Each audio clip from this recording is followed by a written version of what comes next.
और उस तोराह की एक किताब है, किताब नंबर 2 जो है उसको बोलते हैं बुक ऑफ एक्सोडस। इस किताब में हजरत मूसा की पूरी कहानी आपको मिलेगी, ये कहानी। तो वापस लौट के आइए। जब एक स्लेव मास्टर की हत्या कर दी तो उसके बाद वो वहां से भाग गए और भाग के चले गए कहां पर, जो आजकल का मक्का मदीना के आसपास का इलाका है, माउंट होरेब का इलाका, वहां पहुंच गए। और वहां पहुंचे तो क्या हुआ उनके साथ, वहां पहुंचे तो उनके सामने अचानक एक देवदूत आया, एक फरिश्ता आया। वो फरिश्ता कैसा था, वो फरिश्ता एक झाड़ी के पीछे से बोल रहा था और झाड़ी में आग लगी हुई थी। इसलिए एक बहुत प्रसिद्ध कथन चलता है कि एक ऐसा एंजल ऑफ द लॉर्ड उनको मिला। और वो कहां से बोल रहा था, burning Bush, speaking from the burning Bush, जलती हुई झाड़ी में से बोल रहा था। मैंने कहा ना, इन तीनों धर्मों में एंजल्स की परंपरा है, फरिश्तों की परंपरा है। और ये फरिश्ते जब आते हैं, फरिश्ते ईश्वर का संदेश लेके आते हैं और वो उस व्यक्ति को प्रदान करते हैं। तो इस फरिश्ते ने हजरत मूसा को एक संदेश दिया, और वो ये संदेश, ईश्वर कौन है, याहवे यहूदियों का ईश्वर है, तो याहवे का संदेश लेके ये एंजल आए और इन्होंने कहा कि भाई भागो मत, तुम पर बहुत बड़ी जिम्मेदारी है। तुम पर जिम्मेदारी है कि तुम्हारे जो भाई बंधु इजिप्ट में फंसे हुए हैं, यहूदी लोग, इज़राइल की संतानें, उन सबको मुक्त करवाना है, उन सबको वहां से लेके आना है। तो मूसा का जन्म कैसे हुआ, उनका पालन पोषण कहीं और हुआ, वो कहानी कुछ कुछ कृष्ण जी की कहानी से मिलती जुलती है। क्योंकि जिस स्थिति में जन्म हुआ था कृष्ण जी का, उनकी हत्या हो जाती, कंस नहीं छोड़ता। इनका जन्म जिस स्थिति में हुआ था, इनका बचना मुश्किल था। पालन पोषण उनका भी कहीं और हुआ, इनका भी कहीं और हुआ। आगे चल के दोनों ने अपनी अपनी जिम्मेदारी निभाई, जो जिम्मेदारियां उनके लिए तय की गई थी। अब इन पर जिम्मेदारी, जैसे भगवान राम की जिम्मेदारी क्या थी कि उनको श्रीलंका में अपनी पत्नी जिसका अपहरण हुआ है उसको वहां से सुरक्षित लेके आना है।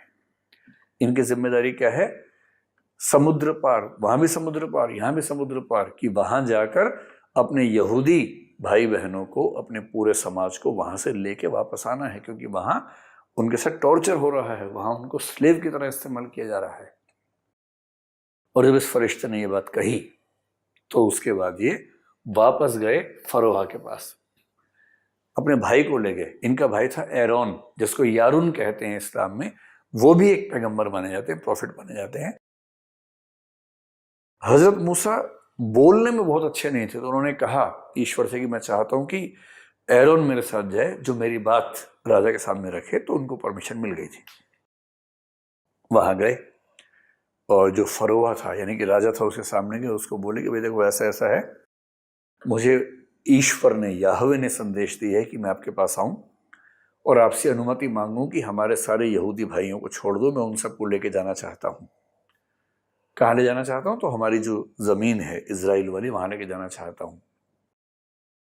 तो फरोहा ने कहा कि मैं याहवे को नहीं जानता। कौन याहवे? क्योंकि इजिप्ट में तो याहवे को ईश्वर नहीं माना जाता, उनके अपने ईश्वर थे। तब याहवे ने संदेश दिया इनको कि इजिप्ट के लोगों को ये बताना पड़ेगा कि याहवे कौन है। और तब याहवे का प्रकोप शुरू हुआ, और प्रकोप शुरू हुआ तो 10 प्लेग हुए, लगातार 10 महामारियां इजिप्ट में फैली याहवे के प्रकोप से। और जब 10 महामारियां फैली तो फरोहा को लग गया कि अरे भाई, लगता है कुछ मिस्टेक हो गई मुझसे। फरोहा ने गलती मान ली और तब उसने मूसा से कहा कि ठीक है, आप अपने यहूदियों को लेकर चले जाओ, हमें कम से कम शांति से छोड़ दो, हमें मरने का शौक नहीं है। और ये जो है ले जाने का जो मामला है, इसको बोलते हैं एक्सोडस। एक शब्द बौद्ध परंपरा में चलता है, महाभिनिष्क्रमण। एक्सोडस का ही एक तरह से अनुवाद मान लीजिए, या इसका अनुवाद उसको मान लीजिए कि जब किसी व्यक्ति को किसी मूल स्थान से जाना पड़ता है, उसको बोलते हैं एक्सोडस। और अब इजिप्ट से इन सब व्यक्तियों को ले जाने का रास्ता खुला, एक्सोडस करवाया। और यहूदियों में बहुत प्रसिद्ध है कि इजिप्ट से जो एक्सोडस हुआ वो हजरत मूसा ने अपने हाथों करवाया। कैसे करवाया, ये देखिए, ये जो है ये इजिप्ट है, इजिप्ट का इलाका ये मान लीजिए। और जो आजकल इजराइल का इलाका है, इजराइल का इलाका आजकल आप मान सकते हैं कि लगभग ये इलाका आजकल का इजराइल का इलाका है। ठीक, अब इनको यहां से आना था, और ये आजकल का जो मक्का मदीना का इलाका है वो ये इलाका है। ये है वो इलाका माउंट सिनाई, आमतौर पर मानते हैं कि माउंट सिनाई और माउंट होरेब एक ही बात है, जहां इनको रेवलेशन हुआ था।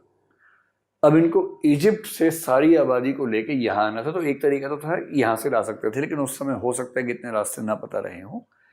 तो जिस रास्ते से माना जाता है कि ये आए वो रास्ता ये था, और बीच में ये जो समुद्र तो क्या कहेंगे, लेकिन हाँ समुद्र से निकला हुआ एक स्ट्रेट इसको बोलते हैं, और एक जल संधि कहते हैं। इस जल संधि को क्रॉस करते हुए आना था। अब इतनी बड़ी आबादी को समुद्र पार करवा के कैसे लाएंगे? ये ठीक वही संकट है जो संकट रामायण में भगवान राम के सामने है। अपनी सेना को श्रीलंका लेके जाना है समुद्र पार करवा के, कैसे करवाएं? तो हर धर्म की अपनी अपनी मान्यता है। हिंदू धर्म की मान्यता है कि भगवान राम ने समुद्र से रास्ता मांगा, 3 दिन तक पूजा पाठ किया, लेकिन जब समुद्र नहीं माना तो वो नाराज हो गए, और जब समुद्र पर बाण छोड़ने ही वाले थे कि उसने खुद प्रकट होकर अपना रास्ता बताया, और उसके बाद एक पुल बनाया गया, उस पुल से वहां गए। अब ऐसा संकट इस धर्म के सामने भी है। तो इसकी मान्यता ये है कि हजरत मूसा ने अपने प्रताप से समुद्र को रोक दिया। ये चित्र आप देखेंगे, ये चित्र एक बहुत प्रसिद्ध चित्र है कि समुद्र है, ये समुद्र है, ये समुद्र है, और ये समुद्र को बीच में रोक दिया, समुद्र के पानी के 2 हिस्से कर दिए, ताकि बीच में से उनकी जो जनता है, यहूदी आबादी है, वो निकल सके। और इसके बाद हजरत मूसा सारे के सारे यहूदी आबादी को लेकर पहुंचे। कहां पहुंचे? तो कहा जाता है कि सिनाई पहुंचे, और सिनाई और होरेब मानते हैं कि एक ही जगह है सामान्यतः। हालांकि 10 लोकेशंस का अनुमान किया जाता है कि कौन सी लोकेशन है, सच में पता नहीं है, लेकिन आजकल माउंट सिनाई, सिनाई पर्वत इसी जगह पर माना जाता है, और ये जगह आज के मक्का के बहुत पास भी है। यहां आ गई पूरी आबादी।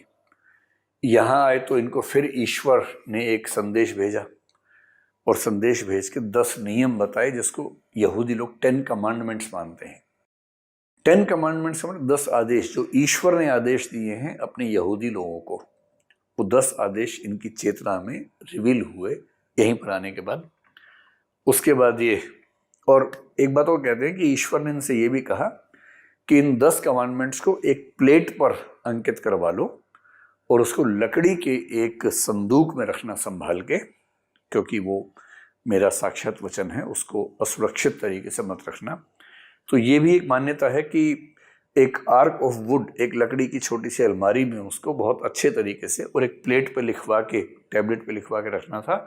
ये आदेश ईश्वर ने दिया था हजरत मूसा को। ये बात विशेष रूप से इसलिए कह रहा हूँ कि जब टेम्पल माउंट की बात करेंगे तो टेम्पल माउंट का संबंध इस प्लेट के साथ भी है, 10 कमांडमेंट्स के इस प्लेट और लकड़ी की अलमारी के साथ भी है। इसके बाद हजरत मूसा लंबे समय तक उसी इलाके में रहे।